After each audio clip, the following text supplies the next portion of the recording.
Hello बच्चों, let's see this statement. Statement is one of the alternate source of carbohydrate proteins for animals and human nutrition is single cell protein. तो हमसे इसमें correct alternative पूछा गया है. तो इसमें पूछा क्या गया है, हमें वो अल्टरनेट सोर्स बताना है, क्या है, कार्बोहाइड्रेट है या फिर प्रोटीन है सिंगल सेल प्रोटीन में ह्यूमन और एनिमल के न्यूट्रिशन के लिए. Here the key concept is, जैसे जैसे वर्ल्ड की पॉपुलेशन बढ़ती जा रही है वैसे ही फूड की डिमांड, जो फूड की सप्लाई है उसमें बहुत ज्यादा शॉर्टेज आता जा रहा है. जो हमारे सीरियल्स, वेजिटेबल, फ्रूट, पल्सेस वो भी हमारी फूड की डिमांड को पूरा नहीं कर पा रहे हैं. अबाउट एक चौथाई पॉपुलेशन ऐसी है जो सफर कर रही है हंगर और मेल न्यूट्रिशन से. तो हमने ऑल्टरनेटिव मेथड निकाला है to meet the demand of food. इसमें से एक मेथड है single cell protein. Single cell protein is one of the alternate source of protein for animals and human nutrition.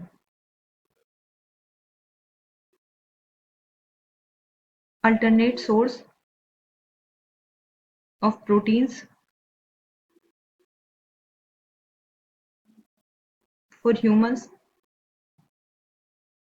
and animal nutrition. ऐसा सिर्फ single cell protein ही क्यों? क्योंकि जो इसका बायोमास प्रोडक्शन रेट होता है वो बहुत ज्यादा हाई होता है और इसकी जो ग्रोथ होती है वो प्रोड्यूस कर सकती है large amount of proteins because of high rate of mass production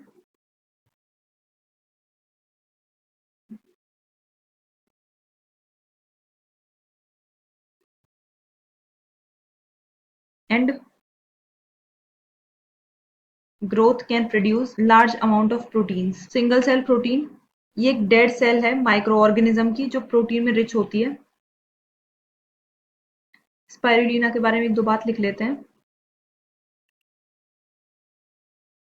Dead cell of microorganism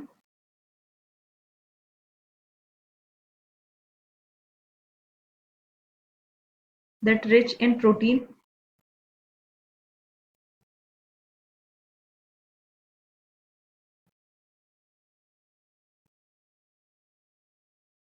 इसका मोस्ट कॉमन एग्जाम्पल है spirulina.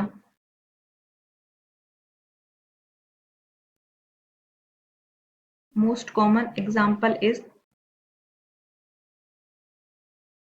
Spirulina.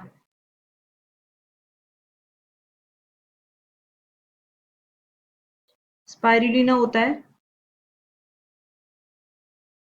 Spirulina can sense as food rich in protein but इनमें mineral, fat, carbohydrate, vitamin नहीं होते, सिर्फ ये proteins में ही rich होता है but not in minerals, vitamin and fat. तो करेक्ट स्टेटमेंट हो जाएगी one of the alternate source of proteins for humans and animals nutrition in single cell protein. तो सिंगल सेल प्रोटीन में जो एक अल्टरनेट सोर्स है वो है protein for animal and human nutrition के लिए. I hope you understood it well. Best of luck बच्चों.